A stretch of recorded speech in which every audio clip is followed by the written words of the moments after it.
Halo Mas Bro, kita lanjut dengan sutra-sutra Dhammapada. Manusia tidak menyadari neraka, karena ia dilahirkan di dalamnya. Neraka ada di mana-mana, ia dikelilingi olehnya. Seperti ikan di lautan, manusia hidup di neraka.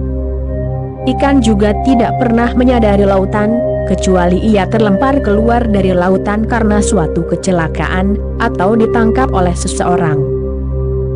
Begitu terpisah dari lautan, untuk pertama kalinya ikan menyadari bahwa ia telah berada di lautan selama ini. Kecuali dirimu mengetahui sesuatu tentang surga, dirimu tidak akan pernah menyadari bahwa dirimu telah hidup di neraka. Tidak hanya hidup di neraka, tetapi juga menciptakannya, membantunya berada di sana, memberinya makan, memperkuatnya. Dirimu adalah penciptanya, dan dirimu hidup di dunia yang dirimu ciptakan, dan dirimu tidak bisa hidup di dunia lain. Satu-satunya tempat untuk hidup adalah tempat yang dirimu ciptakan di sekitarmu. Dan apa yang dirimu ciptakan di sekitarmu, pertama-tama harus ada di pusat keberadaanmu, baru setelah itu ia bisa menjadi pinggiran. Neraka pertama-tama ada di pusat keberadaanmu, kemudian menyebar menjadi pinggiran. Pertama-tama ia ada di dalam dirimu, sebagai dirimu, kemudian ia menjadi hubunganmu, duniamu. Neraka bukanlah sesuatu yang geografis, melainkan sesuatu yang psikologis. Neraka adalah nama lain dari pikiran yang sakit, pikiran yang menderita, kacau, pikiran yang menderita mimpi buruk, pikiran yang pada dasarnya hidup dalam ketidaksadaran. Pikiran bawah sadar adalah inti dari neraka, dan pikiran sadar melampaui neraka. Jangan percaya pada cerita anak-anak lama, bahwa neraka ada di tempat lain. Itu juga merupakan strategi pikiran untuk menunda. Pikiran selalu mencoba untuk menunda, ia menggunakan semua metode, cara, dan sarana untuk menunda sesuatu. Ia berkata, ya, neraka ada jauh di bawah bumi, jauh sekali. Kamu tidak perlu khawatir, itu hanya terjadi setelah kematian. Saat ini, tidak ada pertanyaan tentang itu, tidak perlu membuang waktu untuk itu. Pada saat kematian, kamu bisa memutuskan ke mana harus pergi. Jika kamu mengingat Tuhan, kamu akan pergi ke surga. Jika kamu tidak mengingat Tuhan, kamu akan pergi ke neraka. Dan kemudian dirimu hidup, seolah-olah neraka ada di tempat lain. Neraka ada di sini saat ini. Semuanya ada di sini saat ini, baik neraka maupun surga. Seorang Buddha tinggal di surga. Ia berjalan bersamamu, ia duduk di tengah-tengahmu. Ia tinggal di bumi ini, dalam tubuh ini, tetapi baginya itu adalah pengalaman yang sama sekali berbeda. Tubuh ini adalah Buddha, bumi ini adalah surga teratai, itulah pengalamannya.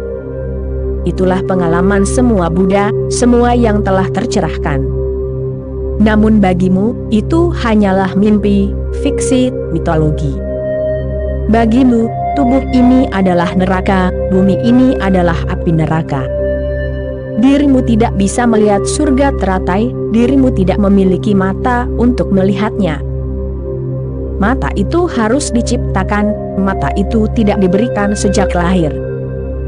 Hanya potensi yang ada di sana, dirimu harus menumbuhkannya, dirimu harus berusaha untuk mencapainya, dirimu harus menjadi seperti itu. Benihnya ada di sana, tetapi dirimu harus menemukan tanah yang tepat.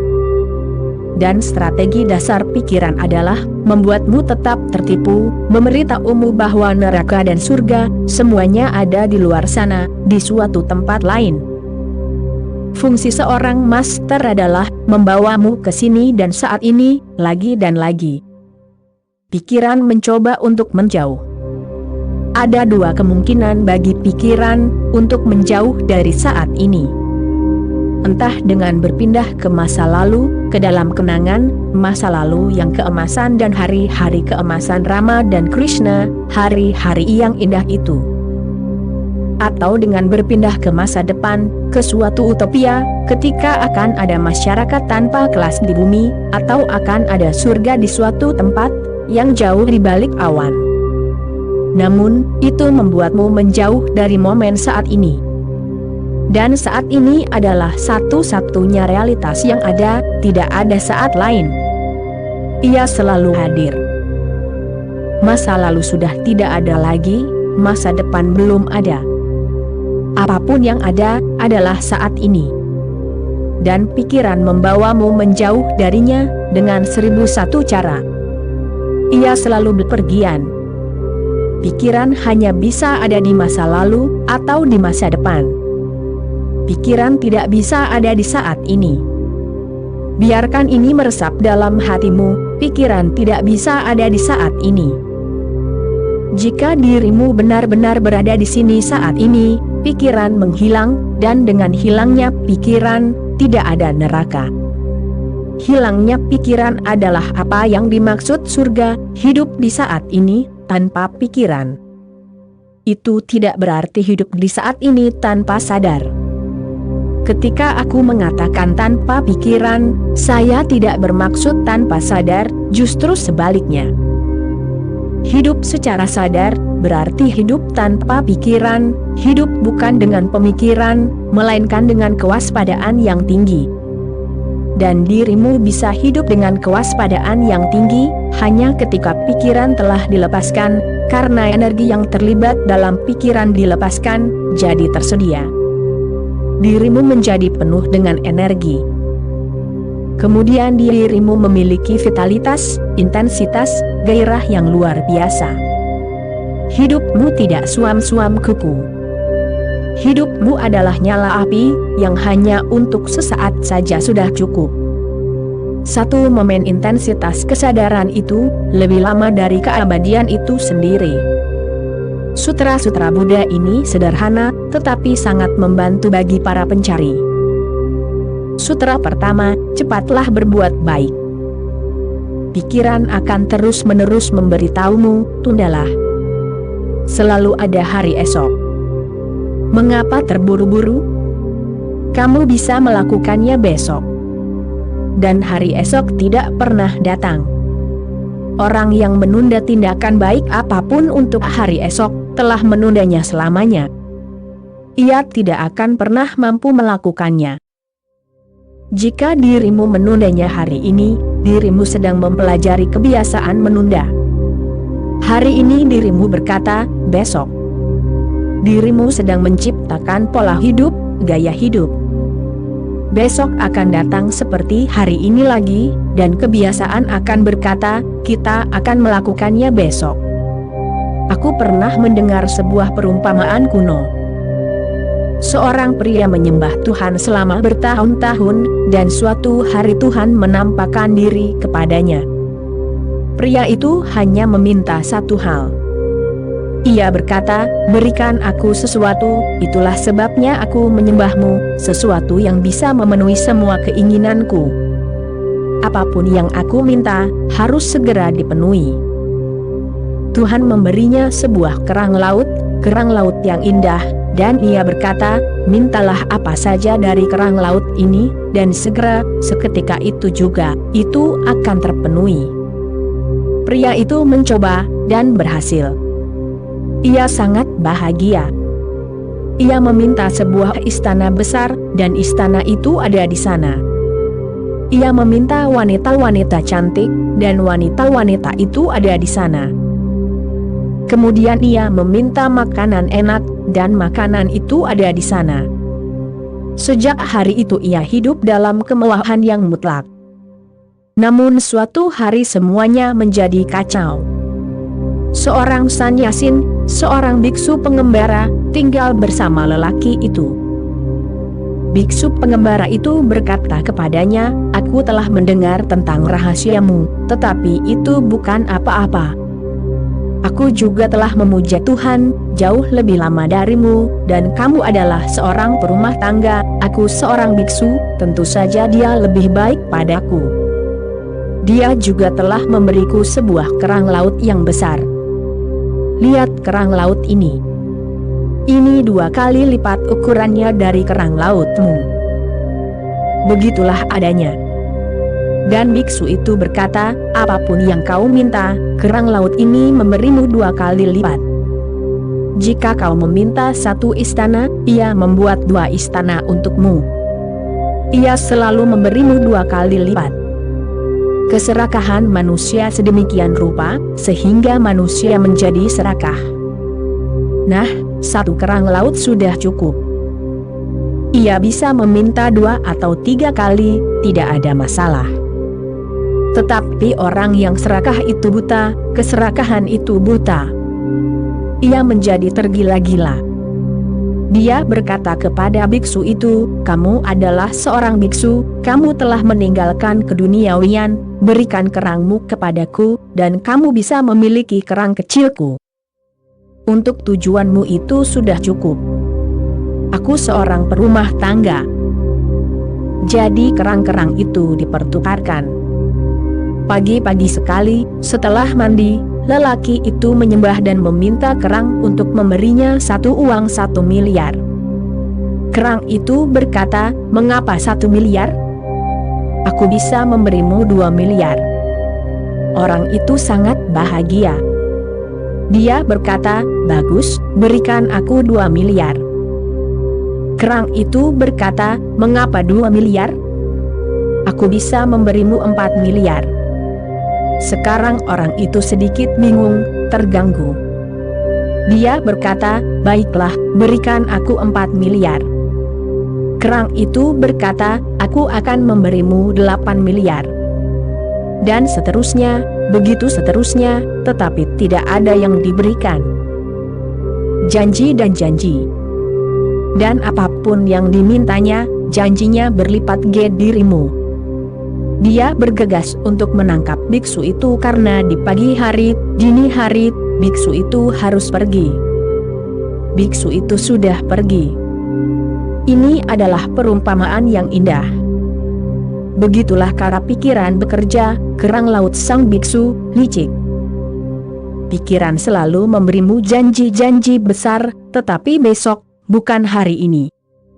Dan besok tidak pernah datang. Dan, perlahan-lahan, harapan menjadi kehidupanmu, hanya berharap dan menunggu. Dan kematian datang, dan tidak ada harapan yang pernah terpenuhi. Pikiran sangat takut berbuat baik. Mengapa pikiran takut berbuat baik? Karena 2 alasan. 1. Berbuat baik tidak menyehatkan pikiran. Pikiran dipelihara dengan melakukan kejahatan, dengan melakukan hal buruk.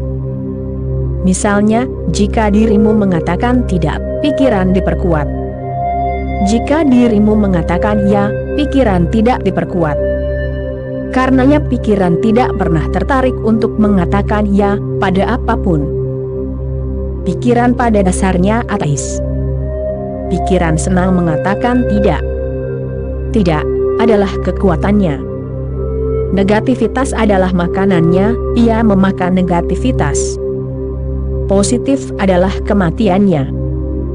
Cobalah untuk mengatakan tidak, dan dirimu mulai merasa kuat. Setiap kali dirimu mengatakan tidak, setiap kali dirimu berhasil mengatakan tidak, dirimu merasa kuat. Setiap kali dirimu harus mengatakan ya, dirimu merasa dipermalukan, seolah-olah sesuatu telah dilakukan terhadap dirimu sendiri. Mengatakan ya sepenuhnya, berarti menghancurkan pikiran secara total, dan tetap dalam tidak sepenuhnya, berarti tetap berada dalam pikiran, dalam ego. Ego adalah nama lain dari pikiran. Ego adalah pusat pikiran, non-ego adalah pusat keberadaanmu. Di inti keberadaan tidak ada gagasan tentang aku, tetapi di pusat pikiran, hanya ada aku, dan aku. Satu-satunya suara yang muncul adalah suara ego. Semakin banyak dirimu mengatakan tidak, semakin dirimu bisa merasakan egomu. Tidak, mendefinisikan egomu. Perhatikan, dan dirimu akan melihat fakta dari apa yang aku katakan. aku tidak mengemukakan teori apapun, ini adalah pernyataan sederhana tentang fakta kehidupan. Amati, ini bukan masalah percaya atau tidak percaya, amati dan dirimu akan tahu. Katakan ya, rasakan ya, dan tiba-tiba tidak ada ego. Kebaikan terbesar adalah mengatakan ya, untuk keberadaan dan kehidupan. Itulah agama. Dan penolakan terbesar adalah mengatakan tidak kepada Tuhan, untuk kehidupan, untuk keberadaan.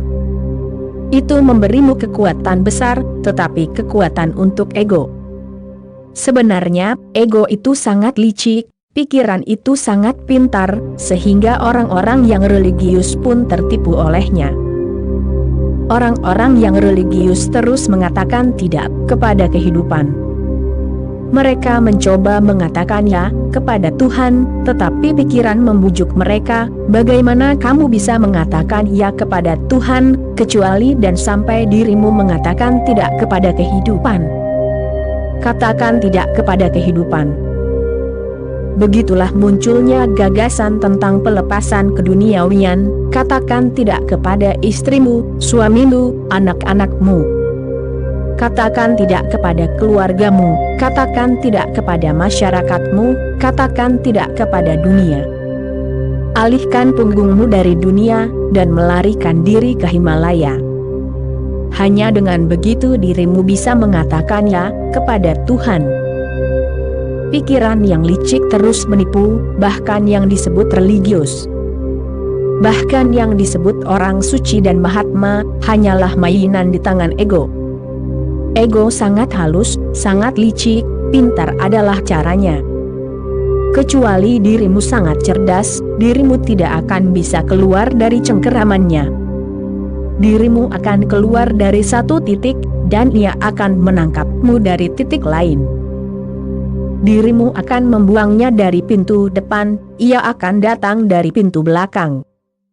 Orang yang disebut orang suci merasa sangat puas, sejauh menyangkut ego, ia adalah orang suci, ia suci. Lebih suci darimu, tertulis di seluruh wajahnya. Dirimu tidak akan menemukan egois yang lebih besar dimanapun, selain di biara-biara.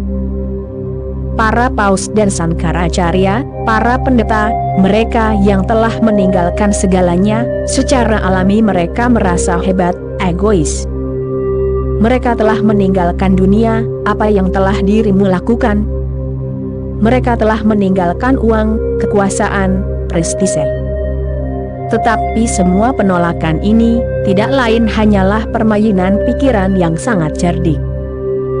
Orang yang benar-benar religius, adalah orang yang mengatakannya, untuk kehidupan, karena kehidupan adalah milik Tuhan. Yang mengatakannya, untuk bumi, karena bumi adalah bagian dari surga. Yang mengatakannya, untuk tubuh, karena tubuh hanyalah tempat berlindung bagi jiwa. Dan itu adalah tempat berlindung yang indah. Itu adalah rumah yang indah, itu adalah pelayan yang indah. Orang yang benar-benar religius tahu, bagaimana mengatakannya, untuk semua. Jawaban ianya, membawa transendensi. Jawaban ianya, membawa ketiadaan ego. Jawaban ianya, membawa kondisi tanpa pikiran. Lihatlah dari sudut dirimu lain. Jika dirimu mengatakan tidak, pikiran harus segera melakukan banyak hal. Jika dirimu mengatakan tidak, dirimu harus menemukan argumen untuk mendukung jawaban tidakmu. Tidak berarti argumen. Tidak berarti logika. Semakin banyak dirimu mengatakan tidak, semakin dirimu harus argumentatif. Jika dirimu mengatakan ya, tidak perlu ada argumen apapun. Ya adalah poin yang lengkap. Tidak, hanyalah awal dari proses logis. Orang yang mengatakan tidak menjadi semakin argumentatif. Orang yang tahu bagaimana mengatakannya untuk kehidupan, cinta, keberadaan, menjadi semakin tidak argumentatif. Dan untuk menjadi semakin kurang argumentatif, adalah untuk menjadi lebih harmonis. untuk menjadi semakin argumentatif adalah untuk menjadi semakin suka bertengkar, kasar. Argumen hanya berarti pikiranmu dalam perselisihan. Tidak ada argumen, berarti pikiran telah mencapai harmoni yang dalam. Dan dari harmoni yang dalam itu adalah baik, dari perselisihan batin adalah kejahatan. Dirimu melakukan hal buruk, karena dirimu terbagi. Setiap kali dirimu tidak terbagi, kebaikan mulai terjadi melalui dirimu. Bukan berarti dirimu harus melakukannya, itu mulai terjadi. Buddha berkata, cepatlah berbuat baik. Mengapa cepat? Lakukan segera. Pikiran akan berkata, besok. Tunggu. Mari kita pikirkan. Dan berpikir tidak pernah sampai pada kesimpulan apapun. Ingat, berpikir tidak pernah sampai pada kesimpulan apapun. 10.000 tahun berfilsafat, dan tidak ada satu kesimpulan pun dalam filsafat. Mereka belum sampai pada kebenaran apapun, mereka masih berlanjut. Argumen yang sama terus diulang, dalam berbagai bentuk dan cara yang berbeda, dan filsafat terus bergerak dalam lingkaran setan. Filsuf itu tetap tidak meyakinkan, dan untuk tetap tidak meyakinkan sepanjang hidupmu, berarti tidak hidup sama sekali. Hidup hanya mungkin terjadi melalui ketegasan, melalui komitmen, keterlibatan. Jika tidak, dirimu selalu menjadi penonton, dirimu tidak pernah berpartisipasi dalam apapun. Bagaimana dirimu bisa berpartisipasi, kecuali secara logis dirimu membuktikan kepada diri sendiri, sesuai dengan isi hatimu, bahwa memang demikian? Dikatakan tentang Immanuel Kant, seorang filsuf besar, bahwa seorang wanita telah mengatakan kepadanya, bahwa dia akan sangat bahagia, jika dia menerimanya sebagai istrinya. Wanita itu harus mengumpulkan banyak keberanian, untuk mengatakan ini, karena Immanuel Kant sama sekali bukan orang yang romantis, sangat tidak romantis, sama sekali tidak romantis. Hidupnya bukanlah kehidupan yang spontan, dia adalah contoh dari kehidupan yang mekanis. Sepanjang hidupnya dia mengikuti rutinitas tertentu, dengan taat. Pada pukul 10 malam dia akan tidur. Itu berarti tepat pukul 10, bukan 1 menit sebelumnya, bukan 1 menit setelahnya. Pembantunya, dia hanya memiliki 1 pembantu. Siapa lagi yang akan setuju untuk hidup dengan orang seperti itu? Hanya seorang pembantu. Keluarganya meninggalkannya, dia sangat mekanis, sangat menguras tenaga, sangat membebani seluruh keluarga. Pembantunya hanya memberitahunya waktu, bukan, sekarang tidurlah, dia hanya akan datang dan berkata, sekarang jam 10, dan begitulah. Dia akan langsung melompat ke tempat tidur. Bahkan jika ada tamu, dia bahkan tidak akan mengucapkan selamat tinggal kepada mereka. Dia akan naik ke tempat tidur, di balik selimutnya, dan pembantunya akan berkata kepada para tamu, sekarang, silakan pergi. Dia sudah tidur. Tepat pukul 5, ia harus diseret keluar dari tempat tidur. Terkadang cuaca terlalu dingin, dan ia terlalu lelah, tetapi rutinitas harus diikuti, bahkan jika ia sakit, rutinitas harus diikuti. Pembantu itu diberitahu, bahwa mungkin terkadang ia akan merasa lemah, tergoda untuk tidur sedikit lebih lama, tetapi pembantu itu tidak boleh mendengarkan. Ia harus diseret keluar, bahkan di luar keinginannya. Bahkan jika ia berkata, tidak, aku ingin tidur, pembantu itu harus menariknya keluar. Terkadang terjadi perkelahian, pertengkaran. Pembantu itu harus memukulinya untuk membawanya keluar dari tempat tidur, itu tugasnya. Wanita itu pasti langka. Tetapi dirimu selalu bisa menemukan orang gila di mana-mana. Ia pasti gila karena jatuh cinta pada pria ini. Pria ini bukanlah seorang pria, melainkan mesin. Dan tahukah dirimu apa yang dilakukan Immanuel kan? Ia mendengarkannya dan berkata, aku akan memikirkannya. Dan ia berpikir selama 3 tahun tentang semua pro dan kontranya. Ia menulis risalah yang sangat panjang tentang keuntungan dan kerugian menikah. Dan akhirnya dia sampai pada kesimpulan yang sangat buruk, hampir bukan kesimpulan sama sekali. Ada satu hal yang lebih menguntungkan, yaitu bahwa dengan menikah, dirimu akan tahu apa itu pernikahan, baik atau buruk, yang akan dirimu ketahui. Itu jauh lebih menguntungkan. Jadi dia pergi, mengetuk pintu wanita itu. Ayah dari wanita itu membuka pintu dan bertanya, mengapa kamu datang? Immanuel Kant berkata, aku telah memutuskan, karena satu hal lebih menguntungkan. Ada 300 hal secara keseluruhan, 300 menentang, 301 mendukung, jadi aku telah memutuskan untuk menikah. Ayah wanita itu tertawa. Dia berkata, sudah terlambat. Dia sudah menikah, dan tidak hanya menikah, dia juga punya anak, kamu datang agak terlambat. Tetapi begitulah cara filsuf bekerja. Aku bahkan bertanya-tanya, bahwa dia bisa mencapai kesimpulan dalam waktu 3 tahun. Itu adalah keajaiban, filsuf tidak pernah sampai pada kesimpulan apapun. Pasti itu adalah momen yang sangat non-filosofis, ketika dia sampai pada kesimpulan itu. 10.000 tahun sejarah sudah cukup menjadi bukti, filsafat tetap tidak meyakinkan. Filsafat hanya tahu bagaimana mempertanyakan, tidak ada jawaban. Setiap satu jawaban pada gilirannya menjadi 10 pertanyaan lagi. Pikiran sangat senang berdebat, berpikir. Pikiran sangat tidak senang menyimpulkan, karena begitu dirimu menyimpulkan, pikiran tidak diperlukan. Kesimpulan berarti kematian pikiran.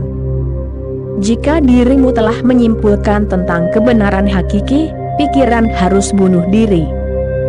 Pikiran sangat takut untuk mengatakan ya, dan pikiran sangat takut untuk berbuat baik, karena kebaikan hanya bisa dilakukan dalam keadaan tanpa ego. Kebaikan adalah produk sampingan dari keadaan tanpa pikiran. Cobalah untuk memahaminya, dan ketika aku mengatakan cobalah untuk memahaminya, aku tidak mengatakan cobalah untuk memikirkannya. Aku hanya mengatakan dengarkan dari hati, dengan hati yang penuh kasih. Sutra-sutra ini hanya bisa dipahami oleh hati. Sutra-sutra ini telah keluar dari hati terhebat, yang pernah hidup di bumi, dan sutra-sutra ini hanya bisa dipahami oleh hati. Cepatlah berbuat baik. Pikiran selalu cepat berbuat jahat. Jika dirimu ingin marah, pikiran tidak pernah berkata, besok, tetapi berkata, lakukan sekarang juga. Jika dirimu ingin berdonasi, jika dirimu ingin memberi sesuatu kepada orang miskin, pikiran berkata, tunggu. Tanyakan dulu apakah dia benar-benar miskin, atau punya saldo bank. Dan lihat dulu. Dia tampak begitu sehat, mengapa harus memberi kepadanya? Pikiran kikir dalam berbagi sesuatu, berbagi sangat sulit bagi pikiran. Ia menimbun, mengumpulkan, perlahan-lahan ia menjadi tempat rongsokan. Ia tidak bisa meninggalkan apapun, berguna, tidak berguna, ia terus mengumpulkan. Siapa tahu, apapun yang tidak berguna hari ini, bisa menjadi berguna besok. Berbuat baik berarti berbagi, mencintai, melayani, berbelas kasih. Dan ini adalah hal-hal yang tidak bisa dilakukan oleh pikiran kikir. Namun, ia tidak akan berkata, aku tidak ingin melakukannya, karena itu tidak akan terlalu diplomatis. Cara diplomatis adalah besok, menunda. Pikiran adalah seorang birokrat, dan bukan seorang birokrat biasa, melainkan seorang birokrat Rusia. Aku pernah mendengar Pada sebuah konferensi pelucutan senjata di Jenewa, seorang delegasi Amerika yang sedang meluruskan kakinya di bawah meja, secara tidak sengaja menyenggol lutut seorang juru bahasa wanita Rusia yang duduk tepat di seberangnya. Ia tersenyum meminta maaf. Wanita itu tidak berbicara maupun tersenyum. Ia menoleh ke diplomat komunis di sebelahnya dan menanyakan sesuatu. Diplomat itu menoleh ke atasannya dan membisikkan sesuatu kepadanya. Sang atasan itu kemudian bangkit, meninggalkan meja dan pergi ke pusat telepon. Rapat itu pun diistirahatkan. 2,5 jam kemudian rapat dilanjutkan. Diplomat berpangkat tinggi itu kembali ke meja, berbicara kepada asistennya, yang membisikkan sesuatu kepada juru bahasa wanita itu, yang melihat ke seberang ke delegasi Amerika dan berkata, "Tempatmu atau tempatku?" Ini langsung dari Kremlin. Beginilah cara birokrasi bekerja, dan beginilah cara pikiran berfungsi. Ia berkata, "Tunggu, biar aku pikirkan dulu." Dan seterusnya terus berlanjut tanpa akhir, dan sementara itu ia terus menjanjikanmu, "Tunggu. Besok kamu bisa melakukannya." Tetapi lihatlah, pikiran yang sama, ketika harus melakukan sesuatu yang salah, tidak pernah menyuruhmu untuk menunda. Pikiran itu berkata, "Lakukan sekarang juga." Siapa yang tahu tentang hari esok? "Orang ini telah menghinamu," balas dia, "pukul dia dengan keras. Jika dirimu dilempari batu bata, balas dengan batu." Gurdjieff ingat bahwa ketika berusia 9 tahun, kakeknya sedang sekarat dan kakeknya memanggilnya. Ia sangat mencintai anak laki-laki itu dan berkata kepadanya, "Aku tidak punya banyak hal untuk diberikan kepadamu, tetapi ketika meninggalkan dunia ini, aku ingin memberikan sesuatu kepadamu. Aku hanya bisa memberikan satu nasihat yang telah membantuku. Nasihat itu diberikan kepadaku oleh ayahku, dan ia juga sedang sekarat ketika memberikannya kepadaku. Aku sedang sekarat. Kamu masih terlalu muda, kamu mungkin tidak bisa memahaminya sekarang, tetapi ingatlah, suatu hari nanti kamu akan mengerti. Setiap kali kamu merasa mampu mengikuti nasihatku, ikutilah, dan kamu tidak akan pernah menderita. Kamu bisa terhindar dari neraka kehidupan." Dan apa nasihatnya? Hanya sutra ini, tidak persis dalam kata-kata ini. Dia berkata kepada Gurdjieff, "Ingat satu hal, jika kamu ingin melakukan hal buruk, tundalah untuk besok. Dan jika kamu ingin melakukan sesuatu yang baik, lakukanlah segera, karena penundaan adalah cara untuk tidak melakukan. Dan yang buruk tidak boleh dilakukan, dan yang baik harus dilakukan." Misalnya, kata lelaki tua itu, "Jika seseorang menghinamu dan kamu merasa marah, geram, katakan padanya bahwa kamu akan datang setelah 24 jam dan menjawabnya." Gurdjieff ingat, nasihat itu mengubah seluruh hidupku. Meskipun aku masih sangat muda, baru berusia 9 tahun, aku mencobanya hanya karena penasaran.